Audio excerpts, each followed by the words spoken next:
Hello everybody, hope you're doing fantastically well. It's Connor here. It's Friday, it's Baltic, it's Brassic, it's not nice at the minute. I had to de-ice my car for a solid 10 minutes and I was a little bit worried that the engine wouldn't start. But that's what you get with the Nissan Almera made in 2003, everybody.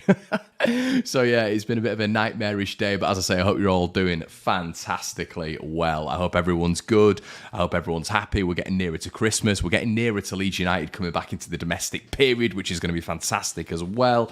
And I'm kind of surrounded a little bit by the World Cup fever, though. I have to say I'm very, very invested this time. I didn't think it would happen. I never think it will happen, but I am thoroughly invested in England and us getting past France, touch wood, tomorrow. But for all the Canadians and for all the Scandinavians who are probably used to Brassic weather all year round, I sincerely apologise. As Englishmen, we are normally used to moderate temperatures, but now it's just horrendous. My toes are numb and this coat will be staying on throughout the entirety of this video. But we do have Leeds United news to talk about, everybody, so stick around. Make sure, as I say, you like, comment and subscribe. But let's get into it, shall we, with today's Leeds United news. So Leeds played Elche last night and we won the Elche Cup, whatever it was called. It had a fancy name, and apparently Elche have won it numerous times, but Leeds won it this time, which was fantastic.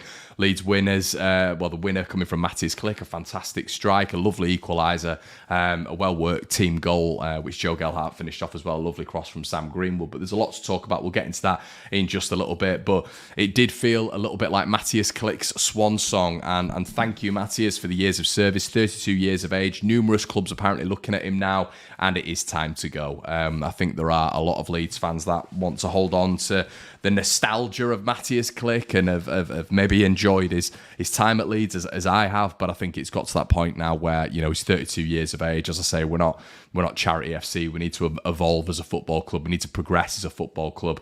And even though he scored a wonderful goal last night, it did very much feel like when he scored, Darko Javi mobbed him, the entire team mobbed him, and it is a friendly game. And it did feel at that point that it was a bit of a swan song, an almost goodbye. And it was what a goal to go out on, by the way. It was like Matthias Klich of old. If we'd have seen that a little bit more in the last 2 or 3 years, I'm sure we wouldn't be talking about him leaving. But unfortunately, it's been a bit few and far between when it's come to performances, goals, assists, just anything when it comes to Klich. So, yeah, fantastic stint at Leeds United. Really turned a lot of people's opinions round in the club and outside the club when it came to the fans. But when you're hearing names like Sasa Lukic, you know, when you're hearing names such as Sabiri as well, who we're going to get onto in just a little bit, Abdelhamid Sabiri, we'll get onto that in just a little bit, the Moroccan midfielder, then you can understand that hopefully Leeds are actually getting into this process of regeneration, which I always go on about, which is what a Premier League club needs to do. I was still watching that game last night and I was still seeing the squad, and obviously Adams and Aaronson were absent, but I'm still looking at it and thinking, God, we are so light, and the quality, it still doesn't look like a fully fledged Premier League side. I still think it feels so championshipy when you look at the starting lineup last night, and even when you're looking at the bench, the depth. You know, we talk about England all the time, the quality and depth, and obviously you can't compare. But when you look at when you look at Leeds' actual quality on the bench, I do think it is still lacking, and on the pitch, there's still parts of that side which are just problematic, and it brings you back down to earth when you see that starting 11. But yeah, there's loads of clubs apparently looking at Klich. DC United, Wayne Rooney, apparently he's heavily interested in him. Obviously, Klich will have come up against Rooney when Leeds played Derby. Clearly a big fan of him as well, so it's going to be interesting to see what happens. Is he going to go closer to home in the MLS? You know, if he does go to the MLS, I should say, he's going to absolutely rip it up, isn't he? I mean, come on out there, the pace is a little bit slower. I think the MLS is growing a lot. I really do. I think there's a lot of disrespect on it, but someone who's technical like Matthias Klich, has great ball control and a good level of fitness as well for his age, I think he'll do really, really well out there and will be a standout player for someone like DC United to keep an eye on that one. It looked like Somerville as well went off with a little bit of an injury. Apparently it was described after the game as a kick from Jesse Marsh, which hopefully it'll be back. Meslier as well has glandular fever. Now, this is something I wanted to touch on really because my brother's been through this very recently and it's horrendous. If any of you have glandular fever or have had glandular fever, there are knock-on effects. It can turn into chronic fatigue.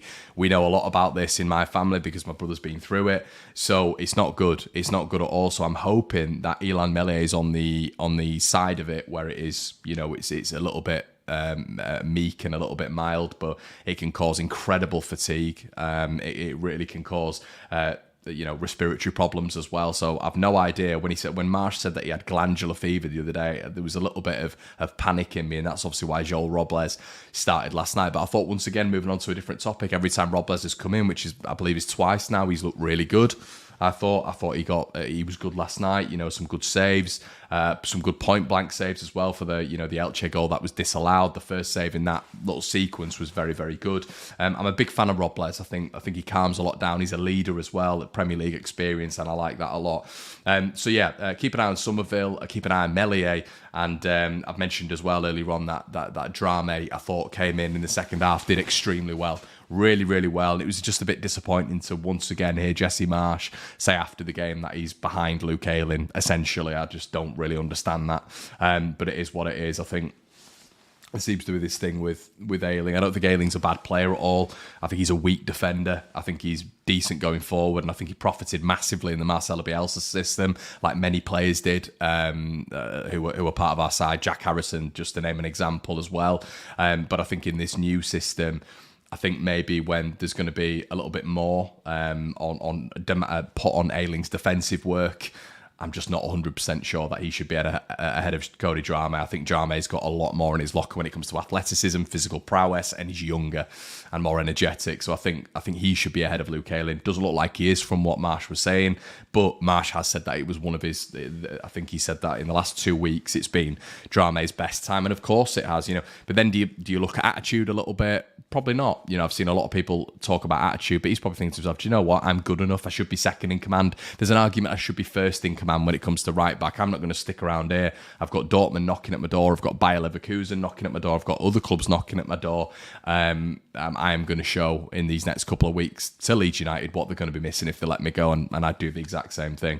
We heard yesterday as well on the rumour mill that Fabrizio Romano had done an interview, but I believe he just grabbed some quotes from what Cody Gakpo had said in a press conference, and it was about Leeds United, and I'm obviously going to paraphrase here, and he said, Leeds came in for me, but Manchester United were there too, and I will trust in God to see what happens. But essentially, when you're reading the quote, it pretty much came out as if like he'd seen the Leeds interest, and then he saw Man United were interested, and he binned off Leeds, which was crippling to read. But if you read between the lines, that's what it felt like it was alluding to. That's what he was alluding to be honest with you. So yeah, Cody Gakpo, interesting how he said that Leeds were there, which is the first confirmation we've got from the player. It's all been around the club, so we know that's true now. But yeah, when Manchester United are there, I think he's pretty much said it in his quote. It's going to be hard to maybe turn that down for him. Obviously with the Dutch connection as well. And apparently Leeds have asked about the Sampdoria midfielder, Abdelhamid Sabiri, the Moroccan midfielder. Got goal contributions against Spain, obviously scored as well, I believe, against Belgium. Looks like a really decent player. The Moroccan side, the defenders have been excellent, the midfielders have been excellent, and I think it's going to be a really tough task for Portugal to be able to break them down. They've got a lot of creativity there. It seems like Amrabat in the midfield is really the anchor for the midfielders to move forward and have a license to be a little bit more expressive, and Sabiri's had that. He really has, and he's impressing at the minute. But what's going to happen anytime you get players like this who are impressing and are at a low value, which they will be at Sampdoria, there's going to be competition, and there's competition from Lyon, which I don't mind. This isn't me downplaying Lyon as a club, but I think that competition when it comes to Lyon versus Leeds is a little bit more realistic than Leeds versus maybe AC Milan, or Leeds versus Man City or Arsenal, who it seems to be all the time that we're competing for these players, or Atletico Madrid. And apparently he's going to be available for around about 8.5 to 10 million, which is great to see. Now, I've no idea if this is truthful. I've no idea if Leeds are moving with this, but as I've said multiple times, everybody, I would want Leeds United to have stuff set up now, really, for these sorts of players. And apparently Matthias Klich, Leeds are going to be looking to go for a blockbuster transfer for the striker, according to journalist Matteo Moretto. Keep an eye on that one. It looks like Wolves are actually talking to Klich. It doesn't seem like Leeds it seems a lot more inquiry-based. So yeah, will be interesting to see how that moves along. It would be a shame for Leeds to miss out on him. However, he has scored 7 goals in about 54 games. But we know just because it's not worked at one club, that doesn't mean that it can't work at Leeds United. And there clearly was a reason why we we scouted him in the first place, and we're disappointed to see him go. But yeah, it was good overall to see Perkins last night.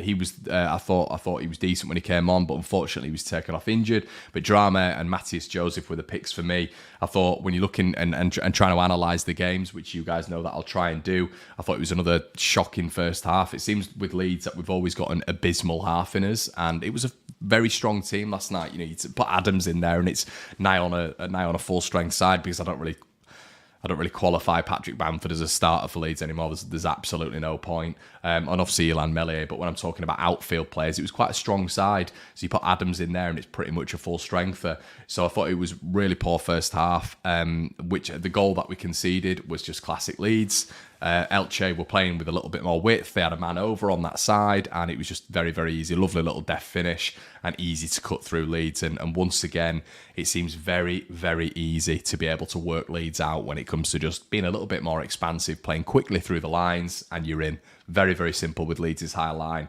And it's a little bit worrying for me that this just continuously doesn't seem to be worked on. Or it is working, it is being worked on, and the players just aren't taking heed of it. But I thought Forshaw struggled.